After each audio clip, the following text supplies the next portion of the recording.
말씀 제목 같이 하시겠습니다. 시작. 성막의 시작. 태브네클이라고 그러죠. 태브네클. 오늘 우리가 이제 성막, 원래는 제가 35장을 갖다가 거꾸로 온 거죠. 왜 거꾸로 왔냐? 이 성막에 관해서 한 번은 말씀을 전하고 넘어가야 되겠다. 그래서 다시 왔습니다. 우리가 25장부터 31장까지가 성막의 재료들입니다.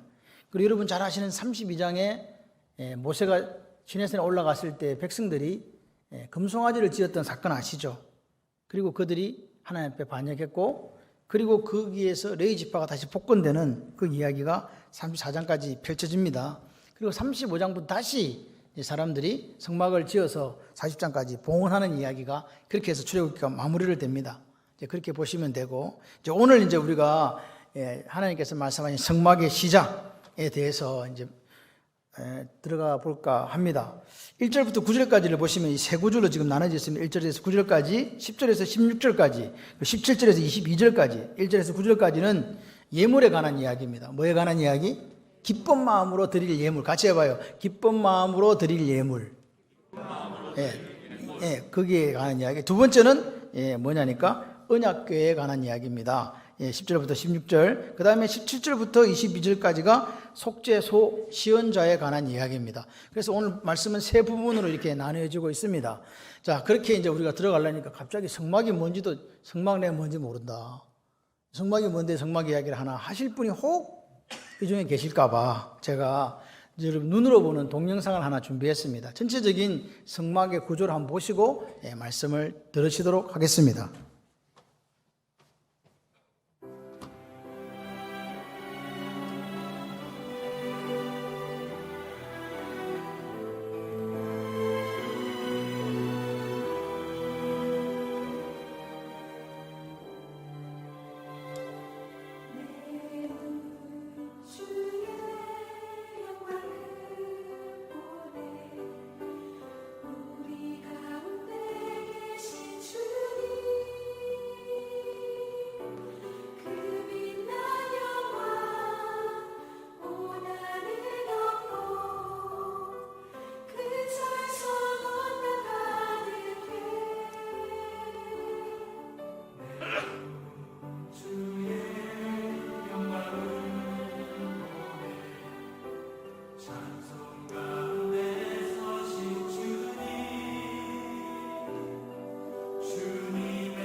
빨리 듣겠네.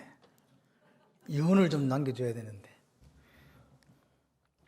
자, 이렇게 지금 성막이 이렇게 되어 있고 그 가운데 들어간 동쪽 문 쪽, 동쪽에 문이 나 있거든요. 들어가게 되면 이제 번지단이 있고 물두멍이 있고, 물두멍 다음으로 딱 들어가면 성소예요. 그게 이제 오른쪽에 떡상, 왼쪽에 등대, 그리고 앞에 분향단, 그리고 거기 휘장이 쫙 쳐져 있거든요. 그걸 딱 열고 들어가게 되면 그 안에 언약궤가 있는 거예요. 이렇게 되어 있다, 기본적으로. 요거 지금 만든다, 그 말입니다. 이해되시죠? 자, 그런데 만들기 전에 이제 1절부터 9절까지가 기쁜 마음으로 드리라 이렇게 되어 있어요. 어떤 마음으로 드리라?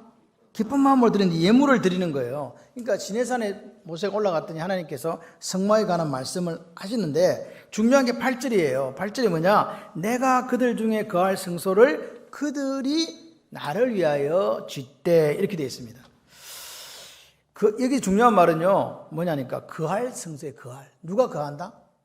하나님이 거하신다. 할렐루야. 하나님이 거하시는 성소를 나를 위하여 그들이 지어야 된다. 이게 하나님 말씀이에요. 다시 말해서 이게 하나님 명령이라고요. 그리고 두 번째는 뭐냐? 이것은 뭐냐? 기쁜 마음으로 자원해서 바쳐야 된다. 예물을 드리는데. 아멘이시죠? 그리고 세 번째는, 그런데 여기 밑에 쭉 보니까 금, 은, 쭉 보석이 이렇게 나와요. 근데 도대체 이 많은 거 어디서 생겼지? 라는 생각이 들 수 있잖아요. 그 세 가지를 우리가 한번 풀어보겠습니다.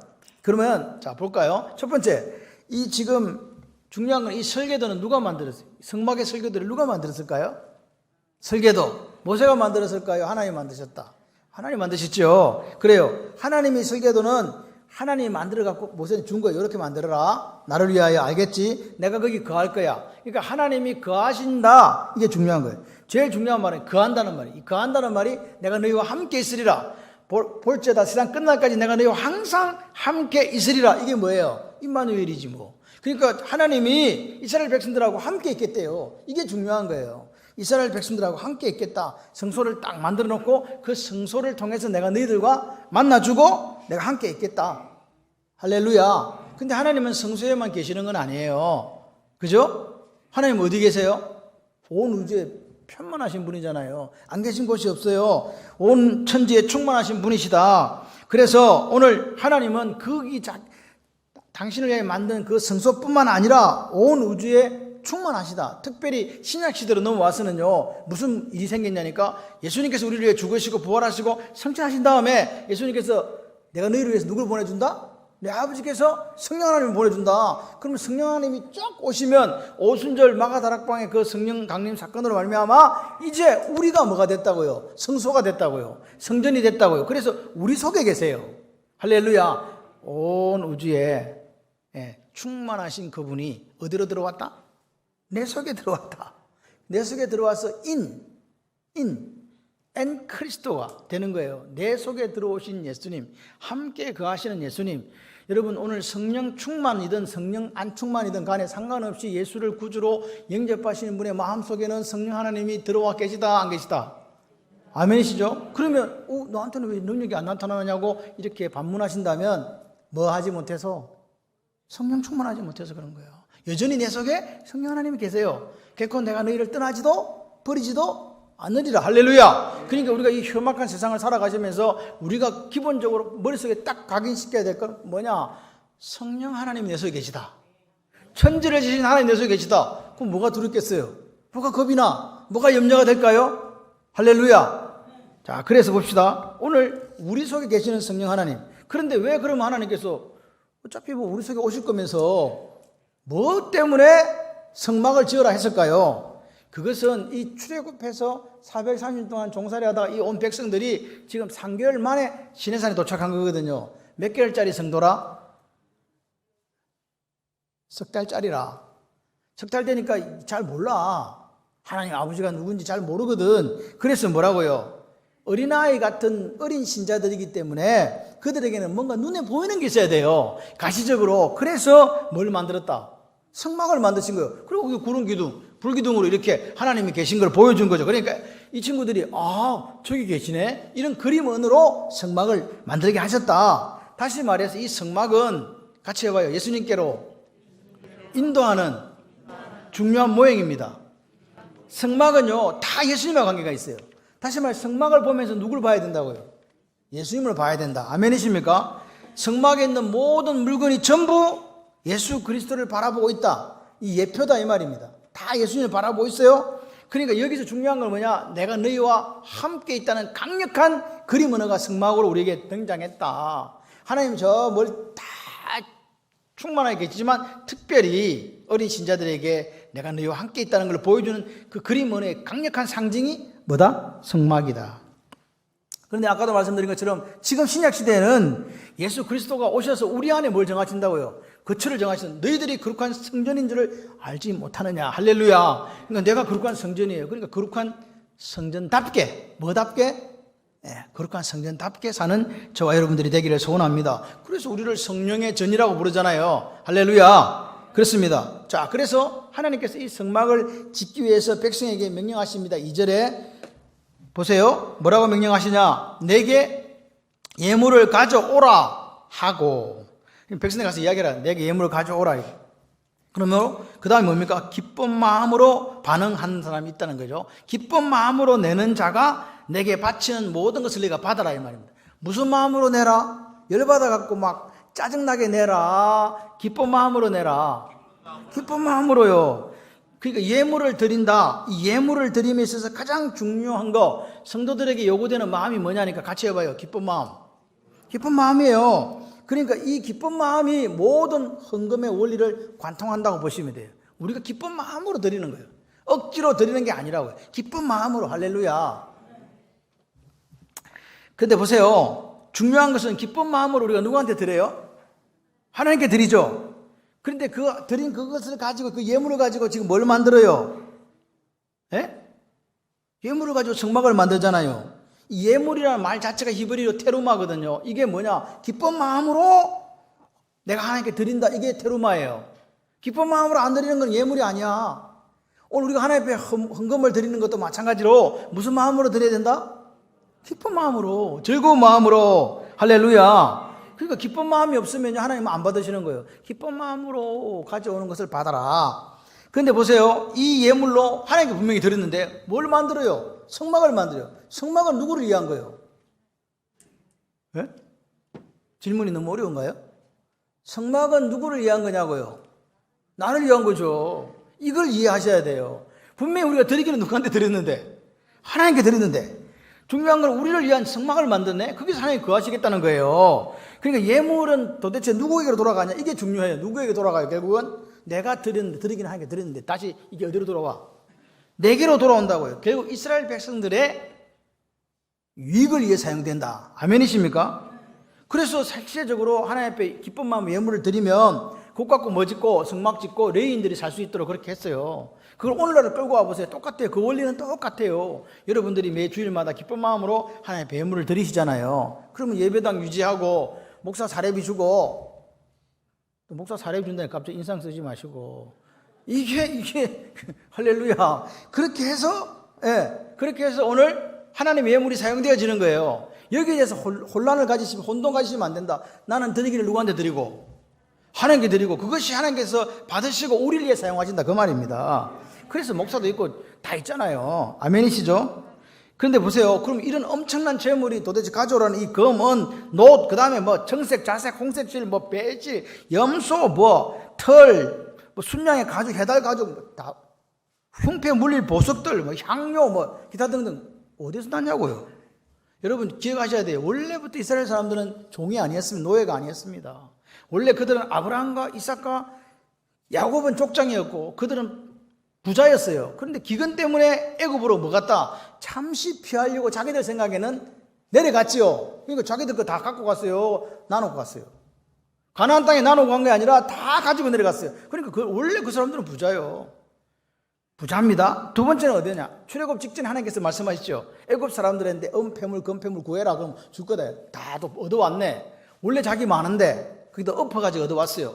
그러다가 또 광야에 가다 보니까 아말렉과 한판 붙었잖아요. 아말렉과의 전투를 했습니다. 거기서 또 뭐가 있어요? 전투에 이겼으니까 전리품이 있죠. 그러니까 이제 이런 것들을 모아가지고 가져왔다. 그래서 없는 걸 하나님께서 가져오라 한 게 아니라 그들은 이미 가지고 있을 만큼 가지고 있었다는 말입니다. 첫 번째 금입니다. 금은요, 법궤, 속죄소, 그룹체, 대접 등 등대등 금으로 만드는 걸 다 들어가는 거예요. 금이 제일 귀하니까. 두 번째 뭐냐? 은은요, 성막의 받침대, 뜰의 기둥, 갈고리 기름들을 만드는 데 사용이 되고, 놋은 그 외의 모든 성막 기구, 말뚝 이런 데 만드는 데 놋이 사용되었다. 이해되시죠? 그리고 그 외에 뭐 청색, 자색, 홍색 실, 가는 배실, 염소털, 붉은 물들인 순양의 가죽, 해달 가죽, 조각목, 등유, 관유에 드는 향료, 분양할 향을 만들 향품, 호마노, 에봇, 이런 거 에봇, 흉패에 물릴 보석들 이런 것들이 다 나왔단 말입니다. 근데 제가 숨도 안 쉬고 한 것 중에서 제일 중요한 단어가 있어요. 이 보석이 안에 들어간 게 있어요. 뭘까요? 찾아보세요. 여기 쓰잘데없는 게 하나 들어가 있는 거예요. 그게 뭘까요? 아니, 저를 보지 말고 성경책을 보세요. 왜 자꾸 저를 꼭 쳐다보세요? 답해달라 이 말이지. 예, 저를 다시 보십시오. 조각목입니다. 조각목. 이 목록 중에 하나님께서 기쁜 마음으로 드릴 예물 중에 조각목을 이야기한 거예요. 조각목. 조각목이 뭐냐? 시띠나무라고 되어 있습니다. 예, 시타라는 말인데 이게 아카시아라는 뜻이에요. 다시 말해서 아카시아 나무를 가져오라는 거예요. 하나님이 뭐 때문에 아카시아 나무를 가져오라고 했을까? 이거 어디에 만드는 거냐? 이거 법궤 만드는 나무거든요. 다시 말해 이 시띠나무 조각목은요, 성막 기구 중에 나무를 만드는 다 들어갔어요. 그냥 쉽게 그렇게 이야기했어요. 뭐, 많아. 너무 많아. 하여튼 나무로 들어간 데는 뭐가 들어갔다? 이 아카시아 나무 조각목이 사용됐다는 거죠. 그러니까 근데 그럼 시띠나무 특징이 뭐냐? 시띠나무는요, 열매가 없어요. 뭐가 없다? 아카시아 나무 열매 없잖아요. 아카시아 꿀 따나? 열매 없습니다. 근데 우리나라처럼 아카시아 나무 이렇지 않습니다. 잎사귀도 없어. 그냥 볼품이 없는 거야. 왜 볼품이 없냐? 광야에 서 있거든요. 비바람, 햇빛에 이렇게 시달려가지고 나무가 삐뚤삐뚤삐뚤한 거예요. 그러니까 생각을 해봐요. 목재로 쓰려면 우리나라처럼 소라, 푸른 소라, 푸르른 소라. 그래야 뭐 태백 어디 산에 가면 뭐 강송이 막 쫙 자라니까 이런 거 갖고 어디다가 뭐 숟가락이라도 쓰고 뭐 이렇게 쓰지 않습니까? 근데 이 나무는 어떻게 돼 있다? 얘가 생긴 게 삐뚤삐뚤 돼가지고 제목으로 이게 쓸만합니까? 못 씁니까? 못 써요. 그런데 이 쓸모없는 나무가 괴짝을 만드는데 그 괴짝을 이름하여 언약궤라고 한 거예요. 생각을 해봐요. 쓸모없는 나무가 하나님의 가장 귀한 곳에 사용되더라. 겉에다 황금을 딱 입혀가지고 하나님의 지성소에 안치가 딱 된 거예요. 할렐루야. 우리가 어떤 사람이냐? 우리가 이 조각목과 같은 사람이에요.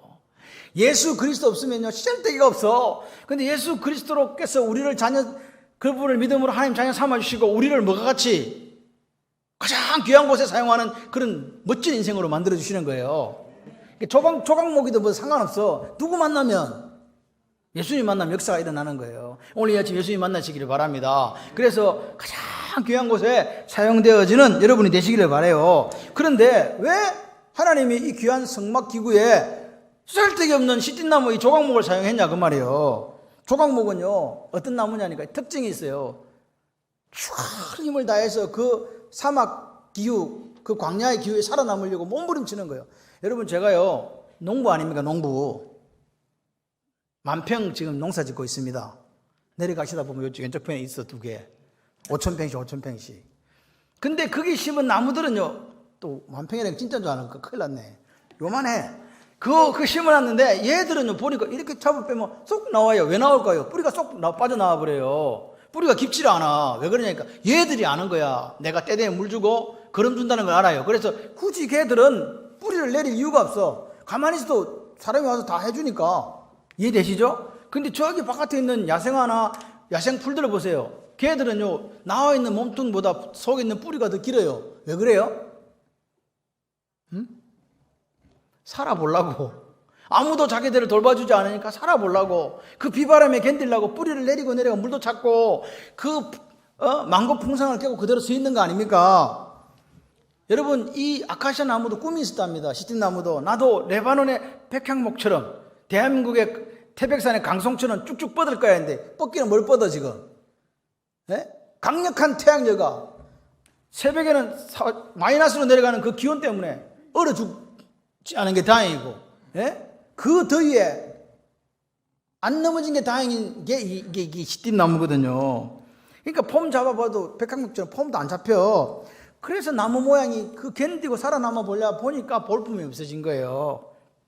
생각을 해봐요. 살아보려고 죽을 힘을 쓰는 거지. 낮에는 뜨거운 태양열, 밤에는 영하의 추위가 얼마나 자기를 괴롭히고 힘들게 했습니까? 그런데 살았다 죽었다. 살아났으니까 큰 거지요. 다시 말해서 그런 고난, 그런 환경, 그런 훈련을 견뎌내니까 이게 나무가 단단해진 거예요. 단단해졌다. 이 단단함 때문에 하나님이 요것 갖고 뭐 만들었다? 언약궤를 만드신 거예요. 여러분, 단단함이 힘들고 어려울 때 견디니까요 단단해진 거예요. 어떤 비바람이 와도 견디는 속이 꽉 찬 그런 나무가 되었더니 하나님께서 사용하시더라. 여러분, 우리가 살다 보면 우리 주변에도 조각목 같은 인생들 있습니다. 여러분, 폼 잡아지지도 않습니다. 너무 사는 게 힘듭니다. 당장 살아야 되는데 뭐 어떻게 닥치는 대로 일하고 막 뭐든지 어떻게 살아만 있어 보자. 그러니까 뭐 폼 잡고 할 게 없지 않습니까? 형편없는 모습일 수 있습니다. 살려고 발버둥 치니까 너무너무 힘든 거예요. 환경도 너무 열악하죠. 집에 가면 다 속썩이는 사람밖에 없어. 뭐 이상하게 다른 사람은 겪지 않는 나만 겪는 고난이 왜 이렇게 많은가? 원이 끊이지 않는 거예요. 그런데 이런 조각목 같은 인생을 살아가는 이들에게 하나님이 오늘 아침에 말씀하시는 거예요. 욥기 23장 10절 한번 보세요. 시작. 그러나 내가 가는 길을 그가 아시나니 그가 나를 단련하신 후에는 내가 승원같이 되어 나오리. 할렐루야.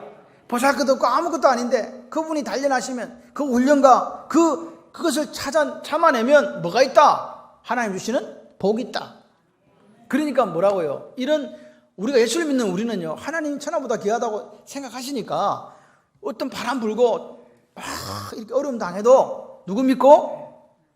하나님께서 나를 단련하시면 뭐같이? 손같이 만들어주실 거니까 그분 믿고 잘 훈련받는, 잘 단련받는 저와 여러분이 되기를 소원합니다. 야고보서 5장 11절에 한번 보십시오. 이렇게 이야기합니다. 보라, 인내하는 자를 우리가 복되다 하나니 너희가 욥의 인내를 들었고 주께서 주신 결말을 보았거니와 주는 가장 자비하시고 긍휼히 여기신 이시니라. 할렐루야. 욥이요 얼마나 부자로 살았습니까?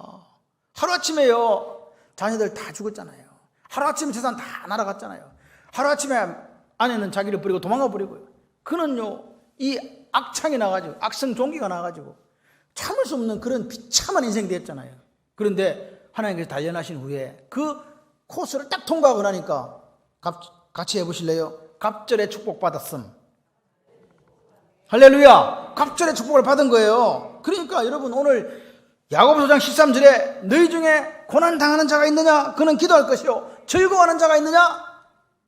찬송할지니라. 할렐루야. 오늘 우리에게 하나님께서 시간을 주셨는데 이것이 연단의 시간이라, 이게 고난의 시간이라, 이게 단련의 시간이라. 그 고난의 밤이 깊으면 깊을수록 같이 해봐요. 기도에 손을 듭시다.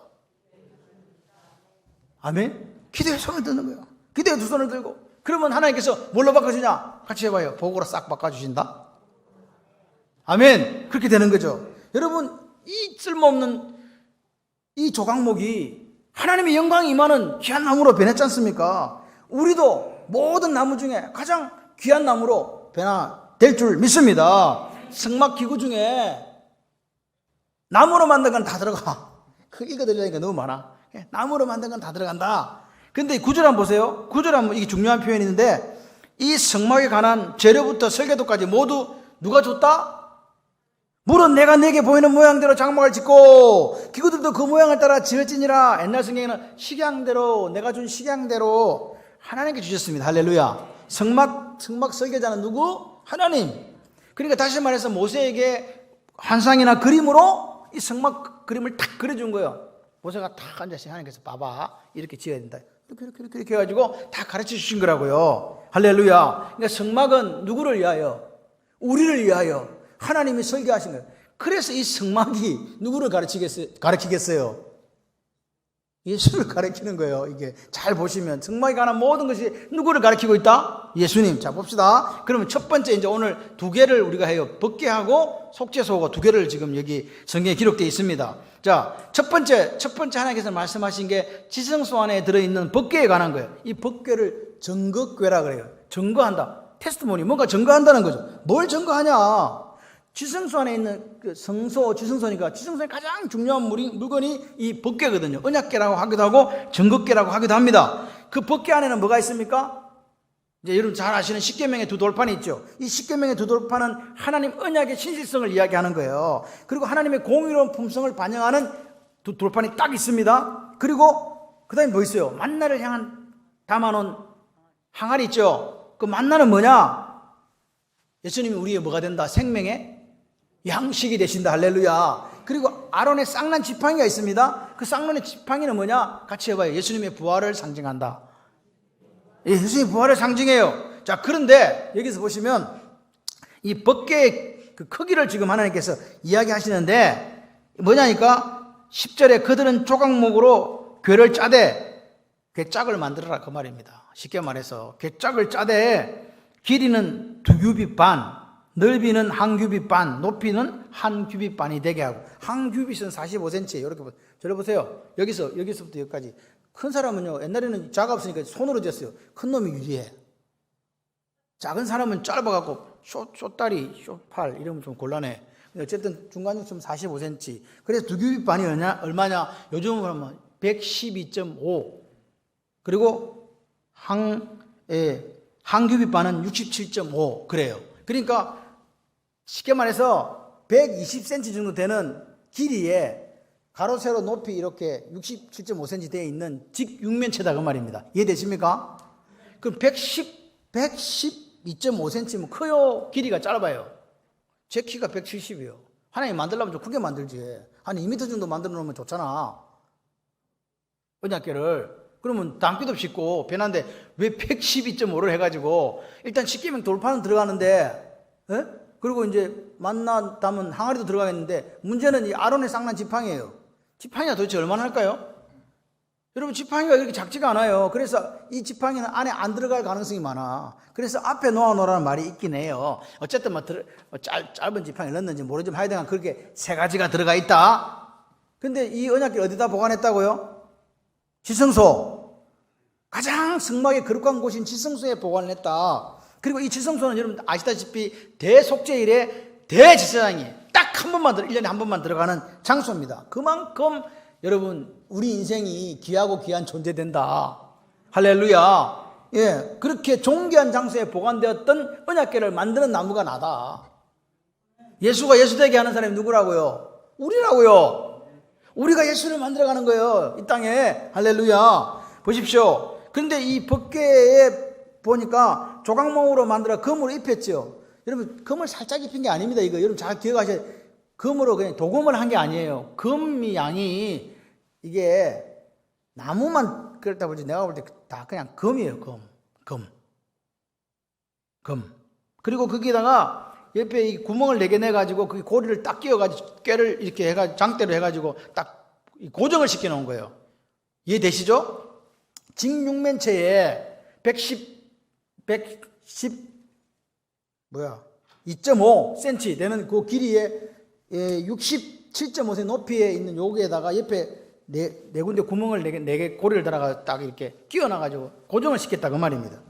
이해되시죠? 그 왜 그걸 고정시키느냐? 하나님은 어떤 분이냐? 그거 언약궤 사람 손 닿으면 살까요? 죽을까요? 죽어요. 그래서 고아 자손이 이걸 담당했거든요. 고아 자손만 메고 댕기라. 근데 매는 것도 왜 꼭 딱 해가지고 이걸 고정을 시켰냐? 그의 손 안 닿게 하려고. 손 안 닿게 하려고. 죽을까봐. 하나님은 그런 분이에요. 여러분, 우사가 나중에 그 수레에다 싣고 가다가 이 언약궤를 만져서 죽임을 당했잖아요. 그래서 하나님은 어떻게 하냐? 내 고리치에 딱 깨고 나면은 그걸 뺄 수 없도록 만드는 하나님의 사랑이에요. 그것도. 혹시 이것 때문에 죽는 사람 생길까봐, 불상사가 생길까봐. 하나님이 이렇게 섬세하신 분이에요. 우리를 만나주실 때 대충 만나는 게 아닙니다. 오늘 이 아침에 만날 때도 섬세하게 만나주신다니까요. 할렐루야. 사실 저는 별로 섬세하지가 못해요. 근데 하나님은요, 너무너무 섬세하세요. 한 사람 한 사람을 배려하시고, 고려하시고, 그렇게 만나주시는 거예요. 근데 법궤 중에서 그러면, 자, 지금부터 질문이에요. 이 법궤, 이 언약궤 중에서 제일 중요한 데가 어딜까요? 여러분, 생각을 해봐요. 가방은 왜 사요? 가방 속에 들어있는 게 중요해요? 가방이 중요해요? 어떤 분은 가방이 중요하다. 이거 명품인데, 안에는 아무것도 없다. 이런 분도 있긴 있어. 근데 그 안에 들어있는 게 중요해요? 가방이 중요해요? 또 가방이 중요하다는 사람 몇 명 나왔다, 지금. 가방 속에 들어있는 그게 중요하니까 가방을 사는 거 아닙니까? 그러니까 우리가 생각할 때 언약궤 안에 들어있는 게 중요하다고 생각을 해요. 언약궤 안에 뭐 들었어요? 방금 얘기했잖아요. 십계명 두 돌판, 만나를 넣은 항아리, 아론의 상난 지팡이, 이게 중요하다고 제가 생각을 했단 말입니다. 근데 나중에 보니까 이게 아니네. 사실 그 중에 가장 중요한데 그게 아니었어요. 같이 해봐요. 뚜껑.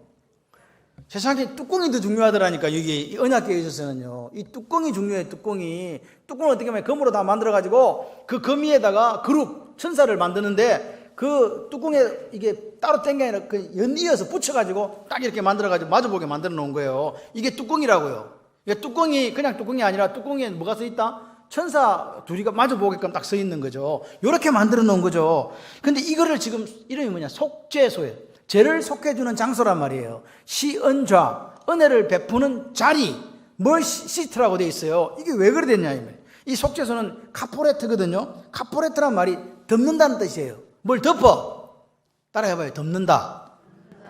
속죄소는요, 법궤 뚜껑을 덮는, 법궤를 덮는 뚜껑이잖아요. 근데 뭘 덮는데요? 다시 말해서 그 안에는 하나님은요, 공의로우신 분이잖아요. 하나님은 죄와 만날 수가 없잖아요. 근데 그 속에 있는 뭔가가 문제가 있어가지고 하나님께서 속죄소를 딱 뚜껑을 덮어놓고, 조치를 하신 거라 이 말입니다. 이해하십니까? 다시 말해서 그 안에 들어있는 우리는 저주와 심판으로 말미암아 죽을 수밖에 없는데 하나님께서 속죄소 뚜껑을 딱 덮어가지고 살려주는 거예요. 그게 뭘 예표하겠습니까? 예수 그리스도의 피를 예표하겠죠. 이해되시죠? 예수 그리스도의 구속을 이건 보여준다 이 말입니다. 이게 속죄소예요. 그러면 우리가 중요하다고 그 십계명 두 돌판하고 만나 는 항아리하고 아론의 쌍난 지팡이가 중요한데 얘들이 지금 뭐가 문제가 있는 거예요. 그럼 이게 뭐냐? 그룹들이 양속에 딱 세워지고 하나님이 내가 그 그룹 사이 그 중간에 오시겠다는 거예요. 아까 보니까 빛이 착 나면서 이게 천사가 둘이 보고 있는데 그 사이에 뭐가 빛이 보이죠. 주님이 그렇게 임재하시겠다는 거예요. 그 자리에. 왜? 그러니까 이 안에 있는 물건들이 뭔가 상징하는 게 있는 거죠. 십계명 두 돌판은 그럼 뭘 상징할까? 십계명이면 하나님 말씀이니까 거룩하잖아. 맞습니다. 그 자체는 거룩합니다. 그런데 왜 그 십계명의 두 돌판을 그 안에 넣으라고 그랬을까요? 여러분 생각을 해봐요. 사람들이 가르치려면 맨날 보이는 곳에 딱 놔놓고, 그죠? 이게 십계명이야. 야, 이거 보고 배워. 이렇게 해야 되잖아요. 근데 왜 아무도 못 보게 거기다 넣어놨냐고. 그것도 제사장도 안 봐. 그냥 계속 거기 있는 거야, 그냥. 왜 그랬을까?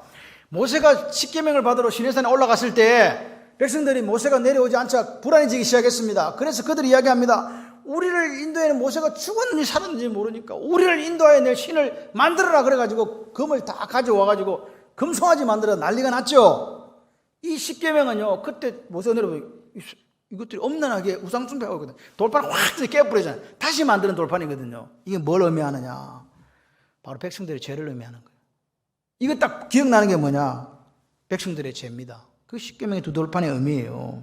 그래서 갈라디아 3장 19절에 율법은 범법함으로 인하여 더해진 것이라고 그렇게 이야기하는 거죠. 그럼 만나 항아리는 그건 뭐냐? 만나도 마찬가지예요. 출애굽기 16장 2절 3절에 보니까 이렇게 이야기합니다. 이스라엘 온 회중이 그 광야에서 모세와 아론을 원망하여 그들에게 이르되 우리가 애굽 땅에서 고기 가마 곁에 앉았던 때와 떡을 배물리 먹던 때에 여호와의 손에 죽었더라면 좋았을 것을 너희가 이 광야로 우리를 인도하여 내어 이 온 회중으로 줄여 죽게 하는도다. 이 백성들이 뭐가 있다고요?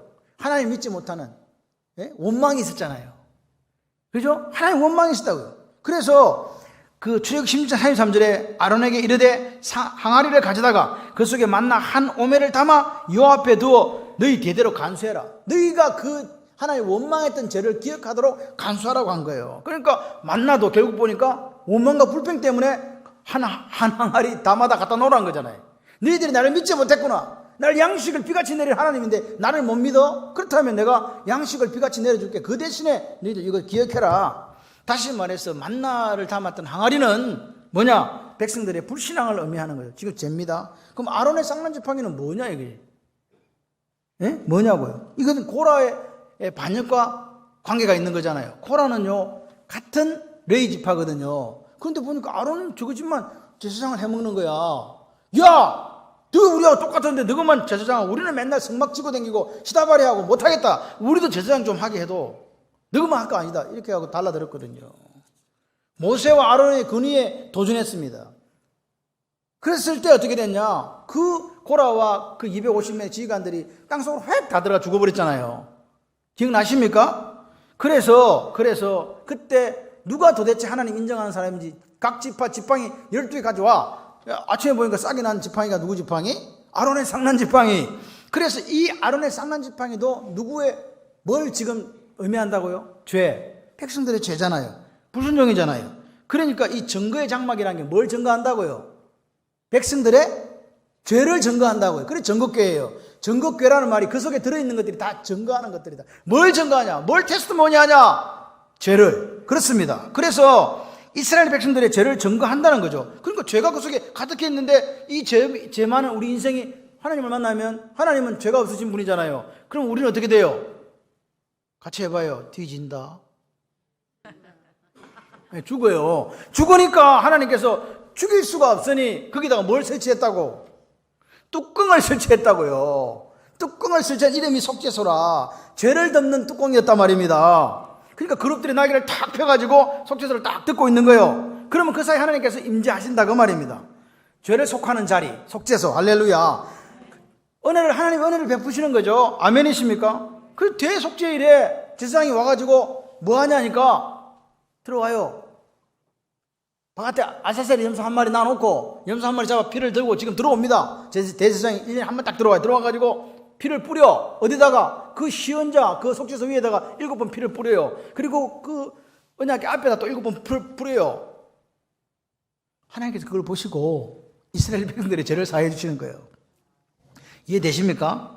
그러니까 보세요. 레위기 16장 15절에 보니까 또 백성을 위한 속죄소 염소를 잡아 그 피를 가지고 장 안에 들어가서 그 수송아지 피로 행하여 속죄소 위와 속죄소 앞에 뿌릴지니 이렇게 되어 있는 거죠. 그렇게 가지고 속죄한다 그 말입니다. 여러분 기억하셔야 돼요. 시언자는 뭐 하는 자리라고요? 죄에 대한 하나님의 진노를 덮는 피가 있는 자리가 바로 시언자고 속죄소입니다. 그러니까 하나님은 그 법궤 안에 있는 그 죄를 보시는 게 아니고 그 위에 뿌리지 뭘 본다고? 시언자 위에 뿌리지 뭘 본다고? 피를 본다고요. 다시 말해서 이건 뭐 의미하겠습니까? 우리의 화목제물이 되어서 할렐루야 우리의 죽으신 예수 그리스도의 피로 말미암아 우리가 하나님과 화목되게 됐다는 것을 보여주는 예표다 그 말입니다. 이해되십니까? 그 속죄소 사이에 하나님이 요 있는 죄를 증거하는 것들이 있는 사이에 하나님 써가지고 대제사장의 피를 뿌려가지고 우리 죄를 속해 주시는 거나 예수 그리스도의 십자가 위에서 피 흘려 죽으시고 영원한 대속죄물이 한 번의 그 죽으심으로 말미암아 영원한 대제사장이 되어주시는 그 사건이 있잖아요.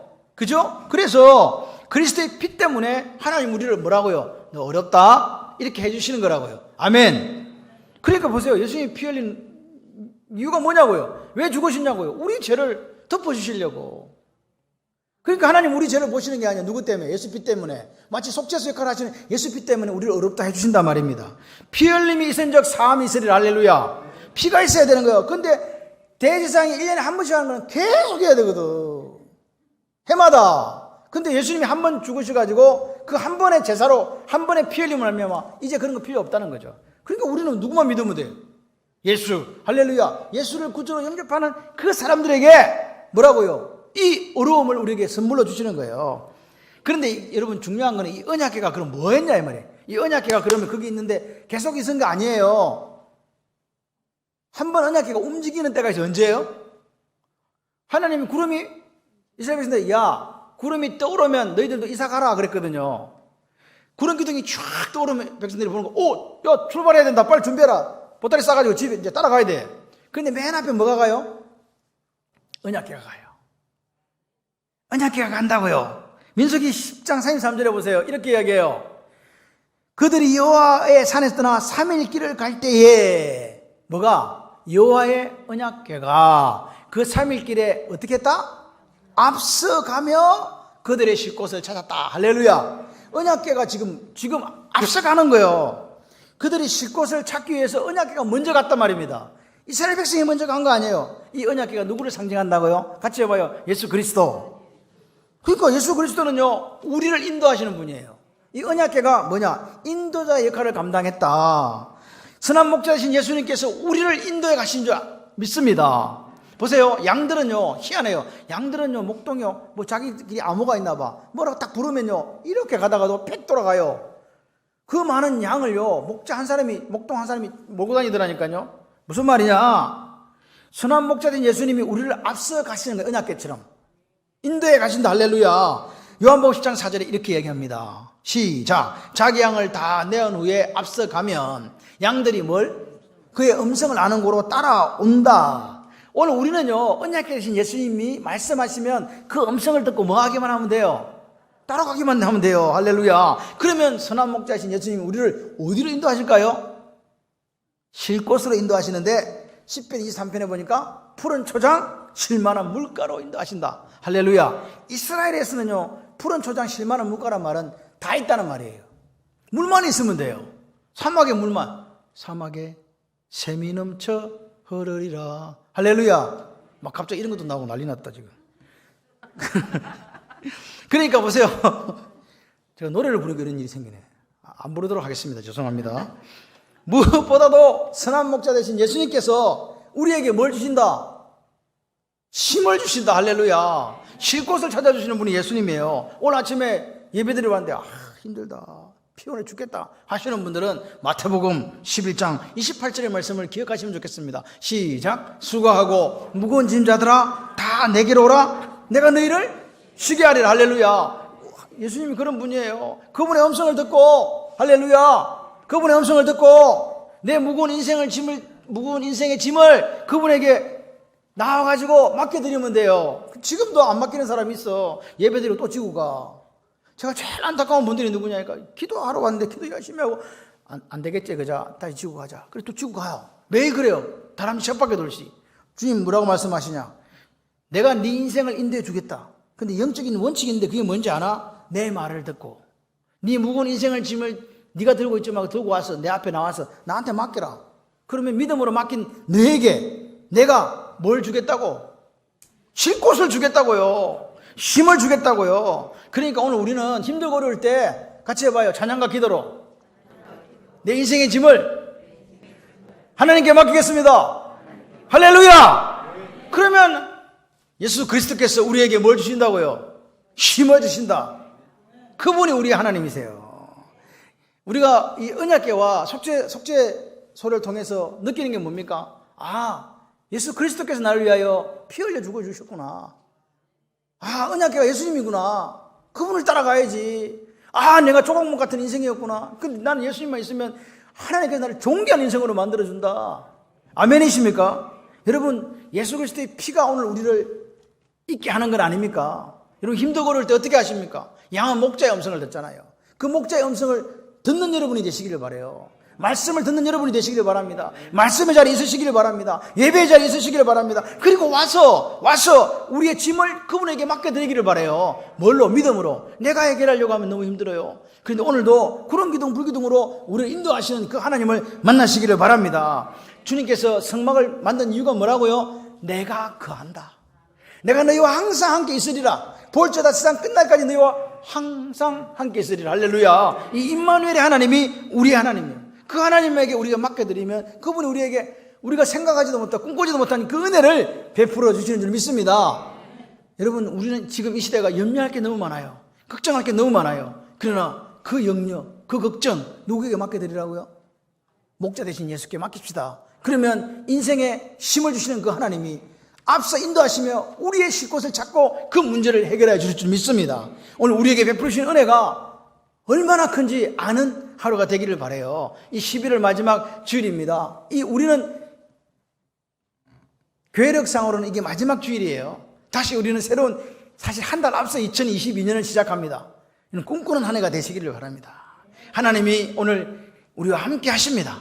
내가 거할 성소. 할렐루야. 우리가 거룩한 성전이 되어 내 속에 계신 성령 하나님께서 당신이 원하시는 대로 얼마든지 활동하실 수 있도록 내어드려 보십시오. 그러면 그 하나님께서 오늘 우리를 위하여 일하시고 이루시고 성취하여 주실 줄 믿습니다. 그 귀한 역사가 여러분의 삶에 있으시기를 주님의 이름으로 축원합니다.